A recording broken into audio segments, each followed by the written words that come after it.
Ladies and gentlemen, welcome back to the channel. Today we're going to be talking about some Celtic transfer news. There's actually something happening. There is some rumours of ins and outs that we could talk about in a video today. Very interesting because there's a couple of bits of exciting information that we have to talk about.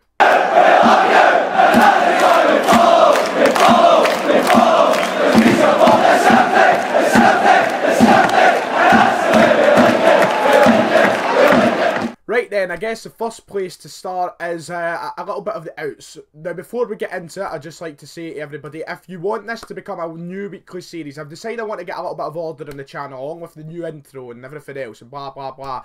Maybe on top of doing kind of reactions as things happen, I might do a Celtic transfer weekly shows. I used to do, if you remember a couple of years back, I used to do Celtic transfer talk, and that would happen every week. Then I just kind of scrapped it from happening every week, and it was more or less when something happened. If you would like to see it be a weekly show where we talk about what's happened in that week, if it's been quiet, if it's been busy, let me know in the comments below, because I would be interested in bringing the series back, because it is a guaranteed piece of content every week during the transfer window, and during these times where we haven't seen a lot of Scottish football. So if you do want that, let me know, and let's aim for 300 likes on the video. 300 likes and there will be another video tomorrow, probably Football Manager, but smash the like button because the support has been tremendous over the last month and I can't thank you enough. But anyway, the first piece of news we're going to talk about is the news that SHVED might actually be leaving Celtic after quite a weird couple of years of being with the club. Now, of course, SHVED has been quite a weird figure at Celtic since joining. He was someone who was brought in by Brendan Rodgers a couple of years ago, and we never obviously knew much about him. We had this kind of look and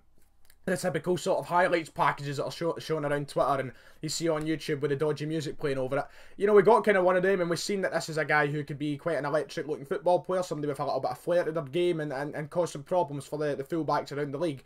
But he never really broke into the team. We never really got that chance. And over the last couple of years, there has been that kind of, you know, getting the kind of free SHVED treatment. You know, a lot of people want to see him play because from the glimpses we've had of him, it hasn't looked too bad. And we know for a fact he delivered at his former team in the past. He was highly rated coming over to Scotland, and I believe the press from Ukraine did have quite a high write-up of him. And he came over here for a decent enough fee, and we're thinking to ourselves, now we might have a good player in our hands, especially someone at such a young age, and he's just really not broke in. Obviously, Neil Lennon, I think, has made it abundantly clear that he's not part of his plans. Neil Lennon has not utilised him at all. I think he's made maybe 2 appearances overall this season. He's obviously headed out on loan as well, back to Ukraine, and it's not worked out for him at all here at Celtic, which is a shame because you remember in the European qualifiers at the start of the season, he scored an absolute topper in one of the games. I can't remember exactly what game it is off the top of my head, but it was a great goal. I think it was the first qualifying round. It was a fantastic finish, outside the box, 3-shot bang, top corner,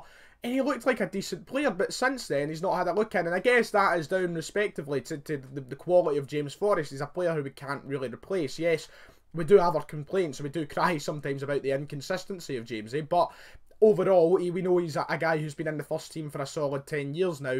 He's someone you're not just going to drop, especially for someone who's not really proven himself. But the news is coming out that Turkish side Ferencvaros, I cannot pronounce it, I'm sorry. If you've watched the Football Manager series, we came up against them and you know I struggle. Ferencvaros have apparently confirmed interest in SHVED. The manager has came out and released a statement towards signing SHVED, and it looks as though his Celtic career could be over. Now, I think the reaction for me is, yes, I'm a bit disappointed because he's someone who I did actually buy into a little bit of hype, someone that I wanted to see play for Celtic and believed had some quality there, and now it might just be gone with literally 2 or 3 appearances to his name. So it is disappointing we never got to see much of him, because that's a guy who could potentially go over to Turkey and be a very good player. Now, yes, it's probably not the move that's going to get him in the limelight or in any way big anytime soon. That would probably be more here because you get yourself known down in England and such, but he's a player who definitely has a lot of potential moving forward. He's only 22 years of age. He's a young guy with a lot of talent, quite clearly, and that's why the side over in Turkey are looking at him. I believe the quote, if I just pull it up and make sure I've got it correct, is, "I don't want to confirm or deny my interest in SHVED. Of course, I would be happy to work with another Ukrainian in the squad, but there are a number of players and positions we're all looking at." So it's not set in stone. And when it comes to transfer fees, I wouldn't even know what to expect in terms of a request, because, you know, we've not really got much to value him on. He's a player who's, as I've said, rarely played football since joining Celtic. I mean, we did spend £1.8 million on him. I believe that was the fee, so you would like to see us make some form of money from it, but there really is not much of a justification considering the fact he's not played much. I think he's played against Clyde, he's played in that European qualifier, as I said earlier, and off the top of my head, that is the only 2 appearances I can think of, and even against Clyde. He got about 10 minutes on the park. And he looked quite decent. He had a wee bit of the ball. He wanted to make some moves. But his Celtic future could be in doubt. Of course, it isn't set in stone. Of course, there is a long way to go. If he does leave Celtic, I wish him all the best with his career. But it's not set in stone as of yet. Does he have a future at Celtic? I don't think so. I think even if this move doesn't go through, we'll end up loaning them out again, or we will end up just moving them on. His career at Celtic doesn't seem to have a place, but we do need depth in that right wing. There's no doubt about that. So he could be involved in some way, but I mean, if this season's last season's end to go by, then he won't at all. The second story we're going to be talking about is Celtic have apparently had one of their first major moves of the transfer window rejected, as they bidded £4 million. Yes, £4 million for Ivan Toney of Peterborough down in the Sky Bet Championship, which is, I mean, a move that has been talked about for a little while. Celtic have been linked with him for, I think, the last couple of transfer windows into, you know, January there and the season before. Someone who has had quite a decent write-up as well, a player who I've personally not seen a lot of. I don't watch a lot of the Championship in England. It's just not for me. I don't even watch the Premier League that much, never mind the Championship. But £4 million, a lot more money than I would have expected by Celtic. And once again, you know, take everything with a pinch of salt. We don't know if it is true, we don't know if it's false, but it's a report in some sort of Peterborough local newspaper which had, I think, the manager of Peterborough speak out on a bid that he just did not think was good enough. And it really gets me thinking, should we be bidding more than £4 million for a player in the Championship? Now, I know he's got a decent write-up, but is he really that good? Don't get me wrong. Right, his stats this season, yes, have been impressive. And within his, you know, respective division and cup competitions, 39 appearances, 26 goals, 7 assists. That is a very impressive record, right? I'm just going to put it into perspective for a moment. That's a man who's 24 years of age, still young. Maybe a little bit older than the players we usually go for in that position, as we've seen over the last couple of years. We went for Edouard and we went for Dembele, both when we signed them, 19 years of age.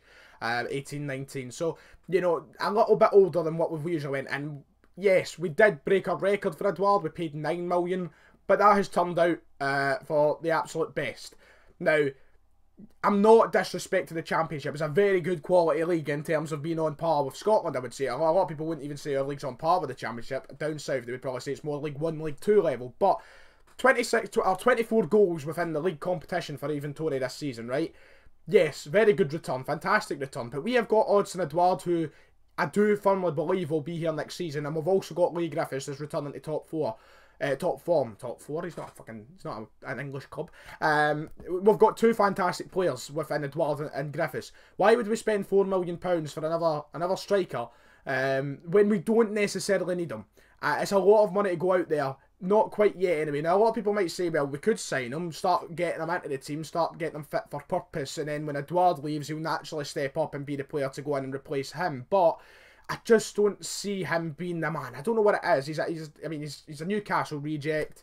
I don't know. I don't want to come across as harsh. Like, Celtic have given many a career to players who have been rejects of many other clubs. We've seen that. And we've signed a lot of players from down south who have turned out to be good. Signed a lot have turned out to be bad. Just for me, £4 million is a bit steep. I don't think anybody playing for a team like Peterborough should be valued at that sort of money. Yes, we're living in a world where football prices are going through the roof, and I know people who support Peterborough will think the exact same as me. If there's people from Peterborough watching this video, or Peterborough fans watching this video, they'll be saying you have a cheek to talk, you support Celtic, which is complete nonsense, but we'll get past it. I just don't think he's going to be worth the money. And yes, if he came up, done a job, and did score the sort of numbers that he's scoring in the Championship, then yes, it would be worth every penny. Of course, we paid £9 million for Edouard, and that's the sort of numbers we're getting with him. But I just don't see it happening. I feel like it's 2 different players. I just don't see a need for him right at this moment. I would rather go elsewhere. I'd rather dip into the French market again, you know, and get someone like Edouard or Dembele. I don't have a lot of faith in this one. It's a name that's never really interested me. Despite having a really good record in the Championship, I think there are other options for Celtic, and the scouting team will be more aware of other options for Celtic, as they have a much deeper, wider knowledge of football than just me, because I haven't even seen this guy play enough. I mean, I just don't think he is the guy as of yet. Don't pay the 4 million, Celtic. And the final thing we're going to speak about as we wrap up the video is Mohamed Elyounoussi, obviously a player we had on loan last season. Obviously, so weird there. We had on loan last season. He was terrific. When he was fit last season, he was one of the most enjoyable players to watch in the squad. He just had that extra to his game that made him a very, you know, interesting player to watch. He always had a little bit of entertainment to him. And yeah, someone who's had a decent write-up for years. I've used that term so many times, but he has, you know, he's been around. He got to move to Southampton. He's also, you know, gave us the diddly in Europe in the past. A very good player, and he's proven that in all aspects of his game this year, and in all competitions, you know, domestically and in Europe, how good a player he can be. Now, it is a very difficult one to go around for Celtic, despite you know, having him on loan last season. The report is apparently Elyounoussi wants to sign for Celtic. He wants to come to Celtic on a permanent deal next season. But how difficult is it going to be for Celtic to do? I mean, we're looking at a fee of around £8 to £10 million, I would estimate. And are Celtic going to pay that? He's also on probably a decent wage down south. Would he be willing to take the pay cut even though he wants to sign for Celtic? I don't know. There's a lot of questions. I know Southampton right now are playing some decent football. They're getting on really well. Ralph Hasenhüttl has really pulled things back from what looked like you know, at the start of the season you were saying they might take Foster and Elyounoussi back, they need them, but now they are really cracking on and probably realise they don't so much need them. But are we going to get both of them realistically? I don't know. I think the wages and the fees are just too much for Celtic to go through. I don't know what will happen, but if he wants to sign for Celtic, I would be delighted to bring him back next year. At 25 years old, with the quality that he's shown last season, I would actually kill to have him back at the squad. I think he's a fantastic player, and I was really happy when we signed him on loan in the first place. It was a shock. Did not expect that. Thought he was too good for us. I thought it was a dream, and I would love to have him on a permanent deal if possible. He does want to come back. So hopefully we do. If you want to see an extended video on that, talking about pros and cons, let me know, because I've just kind of rushed through that. And finally, Johnny Hayes off to Aberdeen. Decent signing in Aberdeen. You're gone for Celtic next year. That does it for the video today then. If you have enjoyed, you know what to do. Make sure to hit like and subscribe. Any support is much appreciated. Let's try and get to 300 likes, as I mentioned at the start of the video. And if you do want to see a weekly transfer talk series, again like we did in the past, let me know in the comments below. But until then, I'll see you all next time.